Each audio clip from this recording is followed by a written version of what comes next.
جو عباسی خلفاء تھے، ہارون رشید، پھر مامون الرشید، پھر مامون الرشید کا آخری دور تھا یا اس کا بیٹا آمین تخت پر بیٹھ چکا تھا، تو ایک فتنہ کھڑا ہوا، ایک آزمائش، اور وہ فتنہ تھا خلق قرآن کا فتنہ۔ یعنی پہلے یہ ذہن بنا لیا گیا کہ یہ جو قرآن ہے، تو یہ لکھا ہوا ہے، یہ تو کتاب ہے، اور یہ حروف ہیں، الف لام اور میم، تو یہ تو مخلوق ہوا، اللہ اللہ ہے، یہ مخلوق ہے۔ امت کا اجتماعی عقیدہ جو ہے وہ یہ کہ قرآن مخلوق نہیں ہے، قرآن مخلوق نہیں۔ کیوں؟ اس لیے کہ تورات لکھی لکھائی ملی، انجیل حضرت عیسیٰ علیہ السلام نے جو کچھ کہا ان کے حواریوں نے کئی سال کے بعد اس کو لکھ لیا۔ قرآن اللہ رب العزت کے منہ سے نکلے ہوئے الفاظ جیسا ان کی شان کے لائق منہ ہے، ایسا نہیں ہے، جیسا اللہ کی شان کے لائق ہے اس سے نکلے ہوئے الفاظ۔ اسی لیے کتاب اللہ تو ہم یوں کہتے ہیں کہ ذالک الکتاب لا ریب فیہ، یہ کتاب ہے جس میں کوئی شک نہیں، اللہ نے کہہ دیا، ورنہ اصلاً کیا یہ کلام اللہ، کیا ہے؟ اللہ کا کلام، اللہ کی باتیں۔ ہم جب کوئی بات کرتے ہیں تو کیا ہوتا ہے؟ ہم جب بات کرتے ہیں تو اگر ہم الف بولتے ہیں تو یہاں سے کوئی ہوا اندر سے نکلتی ہے، اور وہ منہ یوں ہوتا ہے الف، تو یہ فے کا لفظ نکلا، الف یہ ہوا۔ تو اللہ کی شان کے لائق جیسا منہ ہے، جیسا چہرہ ہے، اللہ کہتے ہیں نا کہ سب کا چہرہ سب ختم ہو جائیں گے سوائے تیرے رب کے چہرہ رہے گا، جیسا اللہ کی شان کے لائق، تو اس میں سے نکلی ہوئی آواز ہے، لہذا یہ مخلوق نہیں ہے۔ جب چھاپ لیتے ہیں تو ایک کتاب کی شکل بن جاتی ہے، یہ اور چیز۔ قرآن اصلاً یہ مخلوق نہیں ہے، یہ امت کا اجتماعی عقیدہ ہے۔ وہ کسی کے ذہن میں آ گیا اور اس نے کہا کہ نہیں یہ تو مخلوق ہے، اور اب اس کے لیے دلیل تلاش کرو۔ اب دلیل کیا تلاش کریں؟ تو قرآن کریم کی آیت ہے لیس کمثلہ شیء، اللہ کی طرح کوئی چیز نہیں ہے، تو گویا اللہ اور اللہ کے علاوہ سب چیز تو مخلوق ہو گئی۔ سبحان اللہ۔ اچھا، اور اس بات پر قائل کر لیا بادشاہ کو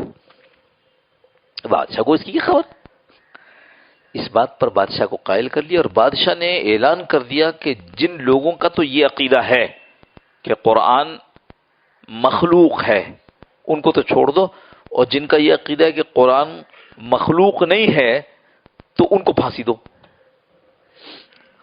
تو امت پر ایک عجیب وقت آیا، بڑا یعنی تاریخ کی کتاب، بڑا آدمی پھسل گیا۔ اس نے کہا کیا کریں، جان تو بچانی ہے، اور جان بچانے کے لیے جھوٹ بولنا کی اجازت ہے، جان بچانے کے لیے اس طرح کرنے کی اجازت ہے، لہذا دو آدمی وہ پکے ہو گئے، انہوں نے کہا سوال ہی پیدا نہیں ہوتا، ایک امام احمد ابن حنبل رحمۃ اللہ علیہ اور ایک اور ساتھی تھا، ان کا نام مجھے یاد نہیں ہے۔ پھر وہ انتقال کر گئے، باقی رہ گئے ایک اکیلے امام احمد بن حنبل، کوڑے پڑتے تھے، کہیے کہ قرآن مخلوق ہے، اسے میں نہیں کہتا، قرآن مخلوق نہیں ہے،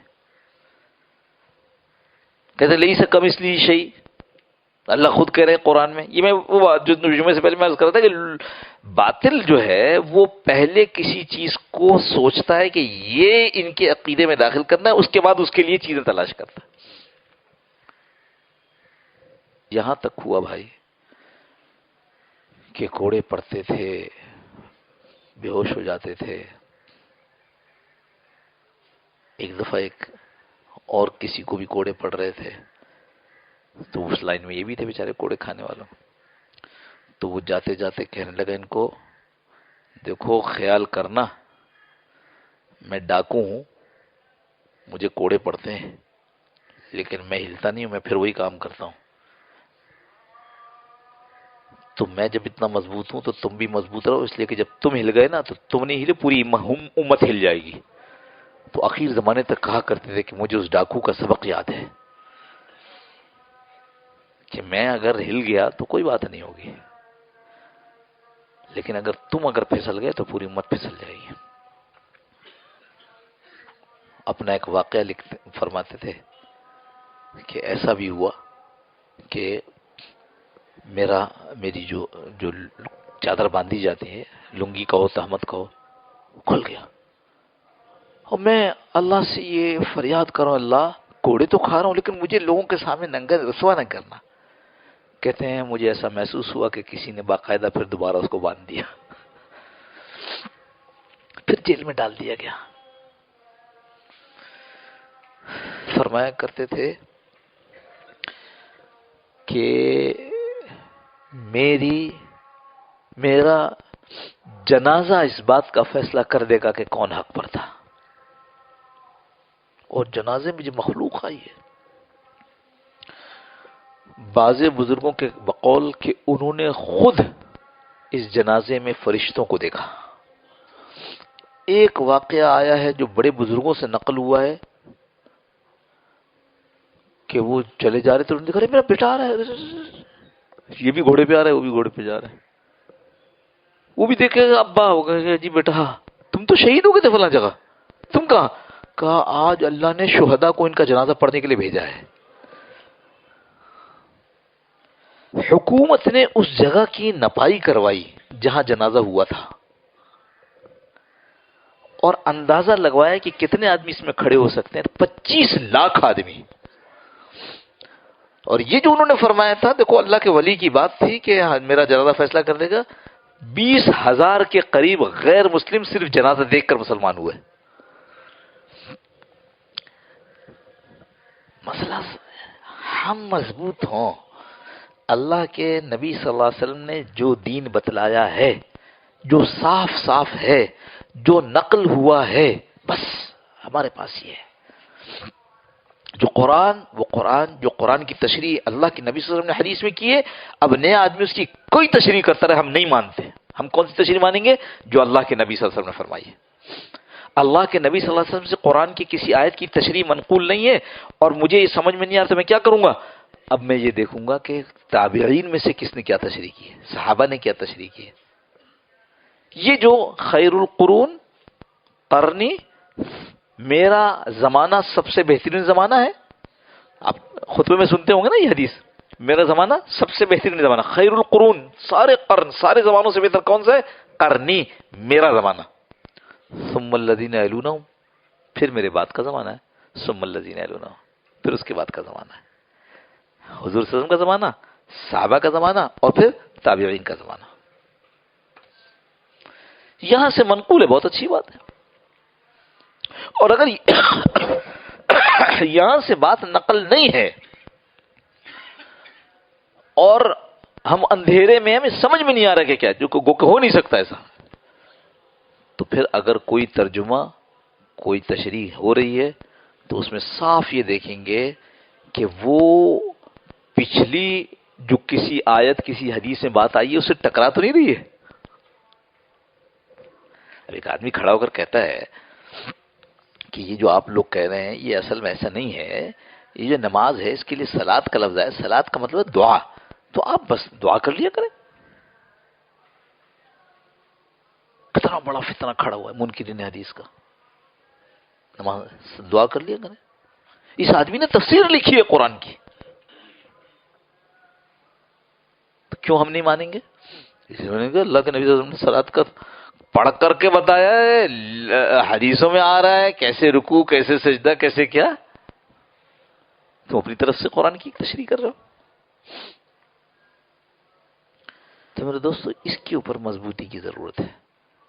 پہلا کیا ہے کہ اللہ کے نبی صلی اللہ علیہ وسلم نے ارشاد فرمایا قرآن تمہارے لیے وہ راستہ نکالے گا جو فتنے سے محفوظ رہنے کا ہے۔ تو ہم انشاءاللہ کوشش کریں گے کہ ایک جمعے میں جو تعلیم کے بارے میں نے عرض کیا تھا کہ تعلیم کے ذریعے سے باطل گمراہ کر رہا ہے، اس پر بھی بات کریں، اس میں کیا کرنا چاہیے، معیشت اس کے بارے میں، یہ جو فضول خرچیوں والا ہے اس کے معاملے، جتنی چیزیں تعمیرات، انشاءاللہ ایک ایک کر کے سب کو بیان کریں۔ پھر آپ سے انشاءاللہ یہ بھی بتائیں گے کہ اللہ کے نبی صلی اللہ علیہ وسلم نے ایسے موقعوں پر دعائیں کیا نقل کی، یہ دعا کرنا، یہ دعا کرنا، یہ دعا کرنا۔ لیکن دوستو بنیاد ساری وہ ہے، اپنے آپ کو پہلے اتنا مضبوط کرنا ہے کہ دنیا ادھر سے ادھر ہو جائے، جو قرآن کریم میں لکھا ہے، جو حدیث نے بتلایا ہے، جو صحابہ نے کر کے دکھایا ہے، بس یہ ہمارے لیے اصل ہے، اس کے سامنے ہم کسی چیز کو نہیں مانتے۔ ایک صاحب ہیں، بڑی اچھی تحریریں ہیں، اتنا عمدہ لکھتے ہیں، بہت سے لوگوں کو فائدہ ہوتا ہے، لیکن قرآن، حدیث، صحابہ، اس کے بعد جو تاریخ لکھی گئی ہے اس تاریخ پہ بھی ویسے ہی اعتماد کرتے ہیں۔ ہمارے علماء کیا فرماتے ہیں، ٹھیک تاریخ اپنی جگہ، لیکن اگر تاریخ میں کوئی ایسی بات آ رہی ہو جو قرآن حدیث سے ٹکرا رہی ہو تو ہم اس کو نہیں مانیں گے۔ وہ کہتے ہیں نہیں تاریخ میں بہت صاف لکھا ہوا ہے، ہم نہیں مانتے۔ تاریخ تو جنگ اخبار ہے، ہاں تاریخ تو کوئی بھی اخبار دیکھ لو، وہ رپورٹر کہتا ہے مجھے رپورٹ ملی کہ یہ جلسہ اتنا بڑا تھا، دوسرا والا کہتا ہے کہ مجھے اطلاع ملی کہ بالکل کم تھا، اخبار نے دونوں نقل کر دیا، آگے مرضی۔ مورخ کیا کرتا ہے، مورخ اس سے پوچھتا ہے اس سے پوچھتا ہے، جیسے رپورٹر اس کو اس میں لکھ دیتا ہے۔ ایک ہی تاریخ تبری سے آپ کو حضرت حسین رضی اللہ عنہ کی شہادت کے بارے میں واقعات ملتے ہیں، اسی کے اندر آپ کو ایسا لگے گا کہ جیسے یزید جو ہے وہ حضرت حسین سے بڑا تھا، نعوذ باللہ من ذالک۔ دونوں چیزیں تاریخ میں موجود ہیں۔ ہم کیا کرتے ہیں، ہم یہ کرتے ہیں کہ یہ دیکھتے ہیں یہ تاریخ کی چیز قرآن حدیث سے ٹکرا تو نہیں رہی ہے، اگر ٹکرا رہی ہے چھوڑ دو۔ تو میں عرض کر رہا تھا کہ وہ صاحب بہت اچھا لکھتے ہیں۔ تاریخ ایک واقعہ آیا کہ جی یہ فلاں صاحب جو ہے وہ حضرت ابوبکر صدیق رضی اللہ عنہ اور حضرت عمر رضی اللہ عنہ، یہ والی بات تھی، اس بات پر تھوڑا سا ان میں آپس میں مباحثہ ہو گیا، بحث ہو گئی، نہیں یہ یوں نہیں ہے، انہوں نے کہا نہیں یہ یوں ہے، بس اتنا ہی ہے، اس سے زیادہ نہیں ہے، آستینیں چڑھائی گئی ہوں نہ، اتنا ہی ہے۔ تو تاریخ کا مطالعہ کر کے چیزیں لکھنے والے لکھتے ہیں ایسا لگتا ہے کہ ان لوگوں کے اندر جاہلیت کی عادت گئی نہیں تھی، نعوذ باللہ من ذالک۔ ہم بالکل نہیں مانتے اس کو، بے شک آپ بڑے لکھاڑی ہیں، بڑی کتابیں آپ کی، بڑے ماننے والے ہیں، بڑی پارٹی آپ کی ہوا کرے، جو بات میں عرض کریں گے، ہم ایسی کسی چیز کو نہیں مانیں گے جو قرآن حدیث کے مقابلے پر۔ اگر کوئی معیشت کا نظام دے رہا ہے کہ آپ مزدوروں کو اہمیت دو اور سب کو برابر برابر ملنا چاہیے، ہم کیا کہیں گے، نہ نہ نہ، اللہ نے خود کہا ہے ہم نے کسی کو بڑا بنایا کسی کو چھوٹا بنایا۔ آپ کون ہوتے سب میں برابر تقسیم کرنے والے بھائی؟ اللہ نے یہ کیا ہے، کسی کو بڑا بنایا کسی کو چھوٹا بنایا، کسی کو زیادہ مال دیا کسی کو کم مال دیا۔ تو ہم آپ کی تھیوری کو مانیں گے جو قرآن کہہ رہا وہ مانیں؟ یہ فلاں چیز سود ہے، اب اس کے لیے نیا طریقہ نکالیں گے، نہیں نہیں اس کو اگر یوں کر لیں تو پھر سود نہیں۔ قرآن جو کہہ رہا ہے وہ دیکھو نا، اپنی آسائش کے لیے پہلے ایک بات طے کر لی گئی کہ اگر یوں کر لیا جائے تو بڑا مال آئے گا، اب اس کے لیے قرآن سے دلائل تلاش کریں، حدیث سے دلائل تلاش کریں۔ نہیں میرے دوستو، اس پر مضبوط ہو جائیں پہلے، اور میں بار بار کہتا ہوں مضبوطی آتی کہاں سے ہے، ماحول سے آتی ہے۔ انشاءاللہ آگے جو تعلیم والی بات آئے گی اس میں پھر ہم اس کو تفصیل سے عرض بھی کریں گے کہ تعلیم کا اس وقت کیا حال ہے، کہ اگر باطل تعلیم کے ذریعے ہمیں گمراہ کر رہا ہے تو کیا حال ہے۔ ہم یہاں بھی یہ بات کریں، یہ آپ حضرات کی اور ہماری ایک تعلیمی کا سلسلہ تو ہے، ایک آدمی بول رہا ہے باقی سن رہے ہیں، ہم دین کی بات آپ کو بتا رہے ہیں، آپ دین کی بات سیکھ رہے ہیں۔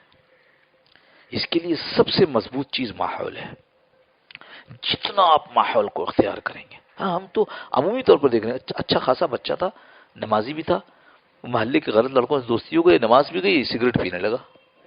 کوئی سگریٹ پہ تقریر کی ہے کسی نے اس کو مار پیٹ کر کے باندھ کر کے سگریٹ منہ میں لگائی ہوگی، جس ماحول میں رہا ویسا ہو گیا۔ اللہ کے نبی صلی اللہ علیہ وسلم نے تو بہت کھل کر اس کو بتایا، بہت کھل کر، المرء علی دین خلیلہ، آدمی اپنے دوست کے دین پر ہوتا ہے. المرء علی دین خلیلہ، آدمی اپنے دوست کے دین پر، جیسے دوست بناؤ گے ایسے ہو جاؤ. فَلْيَنْظُرْ أَحَدُكُمْ، لہذا دیکھ لو، تم میں سے ہر آدمی اس کو دیکھے، مَن يُخَالِل، کس کے ساتھ دوستی لگا رہا ہے. یہ اللہ کے نبی صلی اللہ علیہ وسلم. اس لیے ماحول اچھا اختیار کریں.